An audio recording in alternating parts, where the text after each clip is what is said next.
Hello दोस्तों, welcome to the civil services dream channel. दोस्तों, UPSC और state exam point of view से polity की सीरीज़ चल रही है। तो ये आज का टॉपिक है हमारा फंडामेंटल राइट्स। लास्ट टॉपिक था यूनियन एंड टेरिटरी। तो दोस्तों, आइए हम देखते हैं फंडामेंटल राइट्स के बारे में। आप लक्ष्मीकांत किताब भी प्रीफर कर सकते हैं।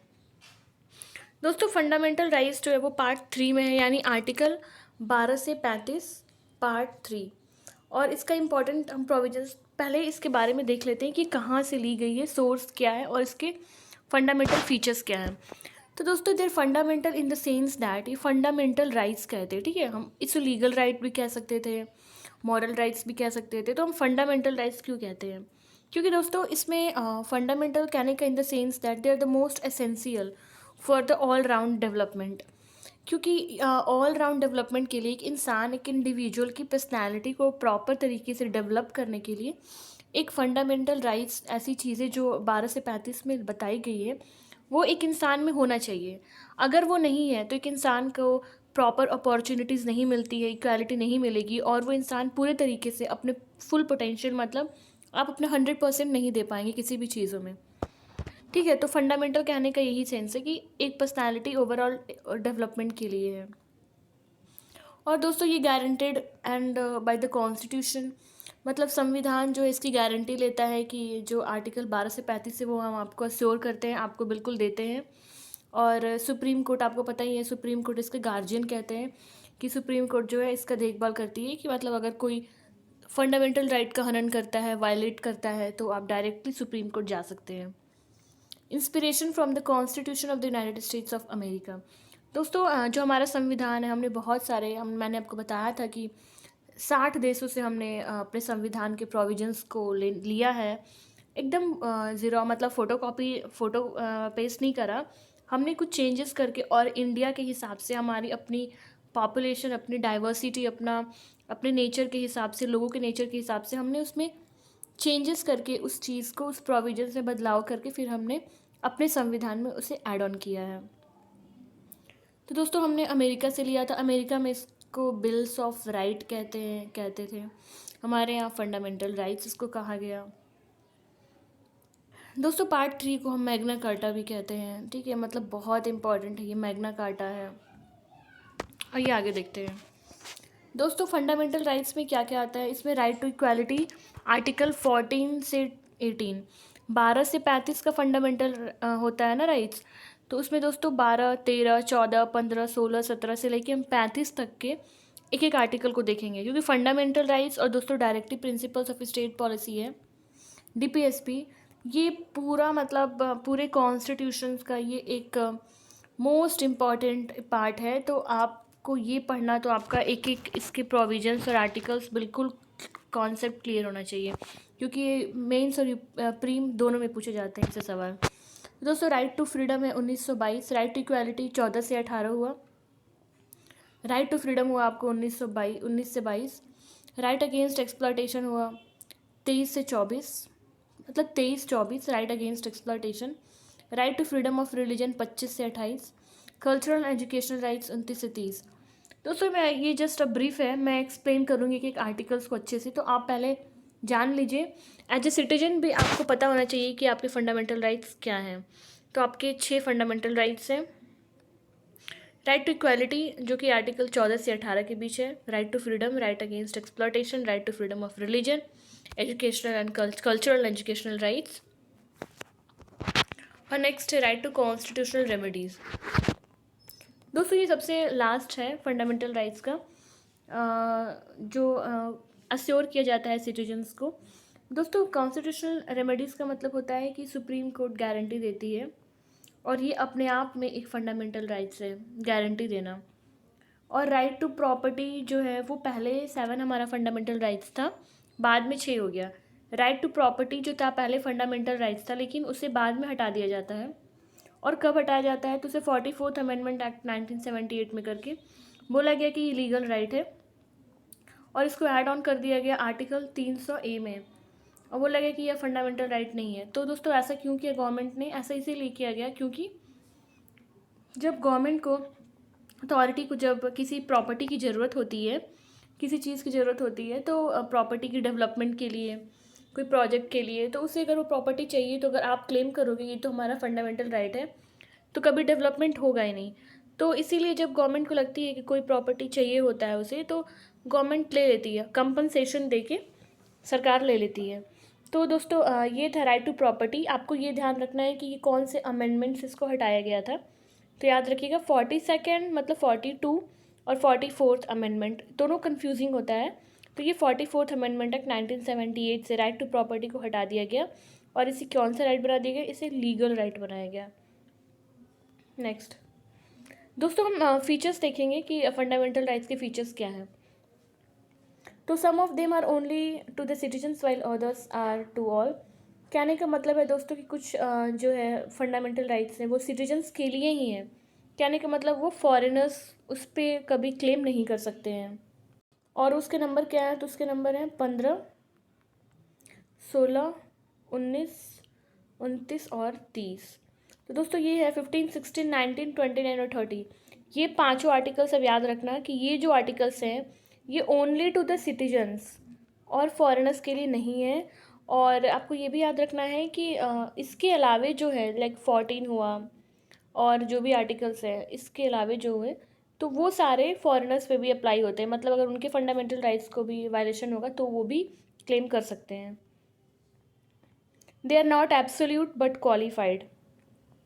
दोस्तों एब्सोल्यूट नहीं है, मतलब एब्सोल्यूट तो कोई चीज़ नहीं हो सकता। अगर आपको कंप्लीट तरीके से अगर मान लो फ्रीडम दे दी जाए कि राइट टू स्पीच और बोला जाए कि मतलब आप कुछ भी बोल सकते हो, तो एक इंसान को जब एब्सोल्यूट राइट दिया जाएगा तो कहीं ना कहीं उसका मिसयूज भी होने लगता है। ठीक है, तो इसीलिए क्वालिफाइड है। कहने का मतलब है कि स्टेट जो है वो रीजनेबल रिस्ट्रिक्शंस उस पर लगाया जा सकता है। अगर गवर्नमेंट को लगेगी कि कुछ रेस्ट्रिक्शंस होना चाहिए तो वो लगा सकती है। वो याद रखना कि रीज़नेबल होना चाहिए। ऐसा नहीं कि गवर्नमेंट कुछ भी रेस्ट्रिक्शंस लगा दी कि आप बोल नहीं सकते, आप पेंटिंग नहीं कर सकते, आप गाना नहीं गा सकते, आप ये नहीं कर सकते, वो नहीं कर सकते। ऐसा गवर्नमेंट नहीं कर सकती है। जब भी गवर्नमेंट आपके फंडामेंटल राइट्स पे रेस्ट्रिक्शंस लगाएगी, रोक लगाएगी, तो उसको एक वैलिड रीजन देना होगा, एक रीजनेबल रेस्ट्रिक्शंस बताना होगा जो यूज़फुल हो सबके लिए। नेक्स्ट है कि they against arbitrary action of the state. कहने का मतलब दोस्तों फंडामेंटल राइट्स जो राइट्स होता है उससे क्यों दिया जाता है इंडिविजुअल्स को, सिटीजन्स को, ताकि जो स्टेट की जो आर्बिट्रेरी एक्शन है उसके अगेंस्ट हो। जैसे कि जर्नलिज्म डिपार्टमेंट में मान लो, जर्नलिज्म में सेडिशन का जो चार्ज होता है सरकार हमेशा लगा देती है जर्नलिस्ट पे। ठीक है, तो जब सरकार हमेशा लगा देती है जर्नलिस्ट पे, तो अगर फंडामेंटल राइट्स की बात की जाए तो वो कहेंगे ना कि हमारा फंडामेंटल राइट्स है, right to freedom of speech and expression, तो हम बोल सकते हैं, हमें जो सही लगता है बोलना। तो वही है कि अगर स्टेट के आर्बिट्रेरी एक्शंस के अगेंस्ट जाता है ये फंडामेंटल राइट्स। तो दोस्तों अगर नहीं रहेगा फंडामेंटल राइट्स तो डिक्टेटरशिप जैसा रूलिंग अथॉरिटी हो जाएगा। ठीक है, some are negative in character, some are positive in character. कुछ निगेटिव कैरेक्टर के होते हैं। दोस्तों निगेटिव कैरेक्टर कहने का क्या मतलब है? निगेटिव कैरेक्टर का मतलब जिसमें नॉट लग जाता है। तो कहने का मतलब स्टेट ये नहीं करेगा, स्टेट वो नहीं करेगा। तो जब स्टेट यहाँ नहीं रोक लगाएगा, स्टेट ये नहीं करेगा, जब नहीं नहीं का मतलब नॉट का जब कॉन्सेप्ट आता है तो उसमें हो जाता है कि वो निगेटिव कैरेक्टर है। और लेकिन जब स्टेट वेलफेयरिस्टिक कुछ फंक्शन होता है कि स्टेट ये कर रही है, स्टेट प्रिविलेज दे रही है, स्टेट ये कर रही है पॉजिटिव में, तो वो हो जाता है कि वो पॉजिटिव होता है। स्टेट ये राइट दे रही है फंडामेंटल राइट्स में, right to environment, right to ये, तो दोस्तों ये सब आ जाता है पॉजिटिव में। लेकिन स्टेट को ये नहीं करना चाहिए, वो नहीं करना चाहिए, तो वो आ जाएगा नेगेटिव इन कैरेक्टर। जस्टिसेबल का क्या मतलब होता है कि they are justiciable in nature.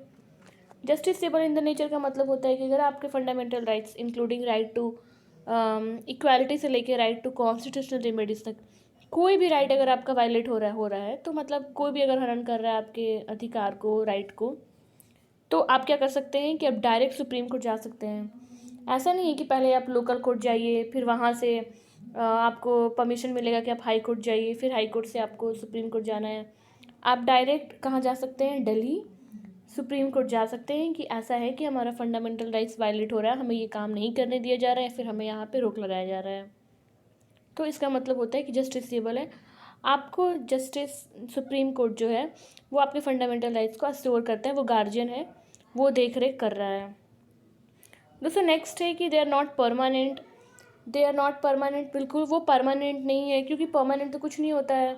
एक कंटिजेंसी होती है, एक इमरजेंसी होता है किसी भी चीज़ का, जिसमें वो चीज़ को वायलेट करना पड़ता है ना।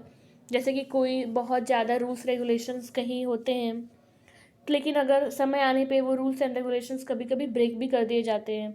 तो दे आर नॉट परमानेंट कहने का मतलब कि कभी कभी नेशनल इमरजेंसी वगैरह हो जाएगी कंट्री में, तो फंडामेंटल राइट्स को जो है वहाँ पर रिस्ट्रिक्शन लगा दिया जाएगा, वहाँ रोक लगा दिया जाएगा। हाँ ये है कि आर्टिकल 20 और आर्टिकल 21 ये आपको कभी नहीं रोका जाएगा, क्योंकि दोस्तों ये तो right to life and personal liberty है। कभी भी कोई भी कितना भी इमरजेंसी हो जाए, एक इंसान के लाइफ से बढ़ के तो कुछ इमरजेंसी नहीं हो सकता। तो राइट टू और राइट आर्टिकल 20 और 21 को कंसिडर करते हुए ये एक्सेप्शन है, इस पे रेस्ट्रिक्शन नहीं लगाया जाएगा। हाँ बाकी आपका आर्टिकल 19 जो है इस पे रेस्ट्रिक्शन लगाया जा सकता है अगर नेशनल इमरजेंसी वगैरह हो जाती है। तो इसीलिए कहा जाता है कि ये परमानेंट नहीं है। जैसे कि मूवमेंट नेशनल इमरजेंसी हो जाता है तो उस समय क्या होता है कि प्रेसिडेंट जो होते हैं वो आपके सुप्रीम कोर्ट जाने के मूवमेंट पे वो रेस्ट्रिक्शन हो जाती है, कि रोक लग जाती है कि अभी इमरजेंसी है, अभी आप नहीं जा सकते हैं, है ना। Can be suspended during the national emergency, can be restricted by the parliament to the forces. जैसे कि दोस्तों पैरामिलिट्री फोर्सेज हो गए, आर्म्ड फोर्सेज हो गए, पुलिस फोर्सेज हो गए, है ना। और दोस्तों इसमें पुलिस फोर्सेज में भी जो बार्बर्स हो गए, कारपेंटर्स हो गए, ये लोग भी जो हो गए, ठीक है, तो इन पे भी ये चीज़ें लागू होता है कि इनके काम को जो है रेस्ट्रिक्ट किया जाता है कि पार्लियामेंट करती है। अगर मान लो कोई आर्मी ऑफिसर्स जो है, फिर आर्मी फोर्सेस हैं, वो अपना फंडामेंटल राइट्स मांगने आ जाए, बोले कि नहीं ये तो गलत हो रहा है हमारे साथ, ऐसे हो रहा है वैसे हो रहा है, हमें बहुत ज़्यादा लड़ना पड़ता है, हमें घर से बाहर रहना पड़ता है, हमें बहुत ज़्यादा स्ट्रगल करना पड़ता है, तो दोस्तों ये तो फिर बहुत अलग बात हो जाएगी ना, ये तो गड़बड़ हो जाएगा फिर। तो इसीलिए इस पे पार्लियामेंट के द्वारा इस पर रिस्ट्रिक्शंस लगाया जाता है। इन पे complete freedom of speech and expression नहीं होता है, और भी कुछ चीज़ें हैं इन पे वो लागू नहीं होती है, जो नॉर्मल सिटीजन्स पे जो चीज़ें अप्लाई होता है वो इन पे नहीं होता है। तो कहने का मतलब है कि फंडामेंटल राइट्स जो मिला हुआ है सबको, सिटीजन्स को, तो उसमें कुछ रेस्ट्रिक्शंस भी हैं, अगर वो पार्लियामेंट ही रेस्ट्रिक्शन लगाती है। और है कि can be restricted while martial law is in force, अगर मार्शल लॉ भी फोर्स में है तो भी रेस्ट्रिक्शंस लगाया जा सकता है। तो दोस्तों मैं आपको थोड़ा सा मार्शल लॉ और नेशनल इमरजेंसी में डिफरेंस बता दूं। दोस्तों मार्शल लॉ जो कब लगता है, जब और लॉ एंड ऑर्डर बहुत ज़्यादा देश में सॉरी बहुत ज़्यादा देश में बहुत डिस्टर्ब हो जाता है, law and order, police system. तो उस केस में क्या होता है कि सोसाइटल ऑर्डर मेंटेन करने के लिए, लॉ एंड ऑर्डर मेंटेन करने के लिए मार्शल लॉ लगाया जाता है। इसका कोई प्रोविजंस नहीं दिया हुआ है कॉन्स्टिट्यूशन में कि ऐसे ऐसे मार्शल लॉ होना चाहिए, लेकिन ये क्या करता है कि ये फंडामेंटल राइट्स ही अफेक्ट करता है और कोई चीज़ अफेक्ट नहीं करता।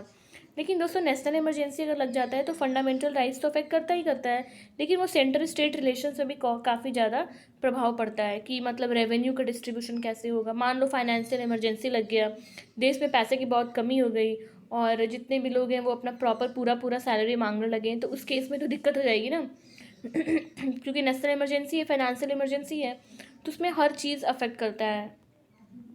और दोस्तों नेशनल इमरजेंसी में क्या होता है कि बस 3 ही ग्राउंड्स होते हैं, बस 3 ग्राउंड्स होते हैं इसके, कि वॉर हो गया, एक्सटर्नल अग्रेशन हो गया, आर्म्ड रिबेलियन हो गया, एक्सटर्नल एग्रेशन होगा। पहले इंटरनल भी था, इंटरनल डिस्टर्बेंस था, लेकिन दोस्तों इंटरनल डिस्टर्बेंस को हटा दिया गया। हम सारी चीज़ें डिटेल्स में पढ़ेंगे, अभी हमने फंडामेंटल राइट्स का बस ये इंट्रोडक्शन है। अभी सारे आर्टिकल्स, एक एक आर्टिकल्स को हम प्रीलिम्स और मेंस पॉइंट ऑफ व्यू से एक्सप्लेन करूँगी मैंने अगले वीडियो में। इसमें बस आप फैमिलियर हो जाइए कि फंडामेंटल राइट्स का सोर्स क्या है, फंडामेंटल राइट्स के बेसिक फीचर्स क्या है, इसके आर्टिकल्स के नंबरिंग क्या है, ये सारी चीज़ों से आप फैमिलियर हो जाइए। बाकी एक एक टॉपिक को, एक एक वर्ड्स को हम डिटेल में डिस्कस करेंगे। तो दोस्तों इंटरनल इमरजेंसी का कॉन्सेप्ट था पहले, इंदिरा गांधी के टाइम पे क्या हुआ था कि इंटरनल इमरजेंसी के केस पे उन्होंने नेशनल इमरजेंसी डिक्लेयर कर दिया था 1975 में, जिसको कि ब्लैक डे भी कुछ लोग कहते हैं। तो दोस्तों ये जो फंडामेंटल राइट्स का क्या था, ये वायलेशन था। तो इसीलिए गवर्नमेंट जो है, बाद में अमेंडमेंट किया जाता है कि सरकार जो है लोगों के राइट्स को वायलेट ना करे, इसकी वजह से इंटरनेशनल इमरजेंसी को हटा के दो ग्राउंड किया गया, एक्सटर्नल इमरजेंसी, आर्म्ड रिबेलियन या फिर वॉर लाइक सिचुएशन हो जाती है, उसी टाइम पे नेशनल इमरजेंसी घोषित किया जाएगा। ठीक है, और इसमें काफ़ी डिटेल्स में प्रोविजंस हैं इसके कॉन्स्टिट्यूशन में दिए गए हैं। तो दोस्तों आज के लिए आज की वीडियो में इतना ही। नेक्स्ट वीडियो में मैं पूरे डिटेल्स में फंडामेंटल राइट्स आपको आर्टिकल्स के साथ डिस्कस करूँगी। Thank you.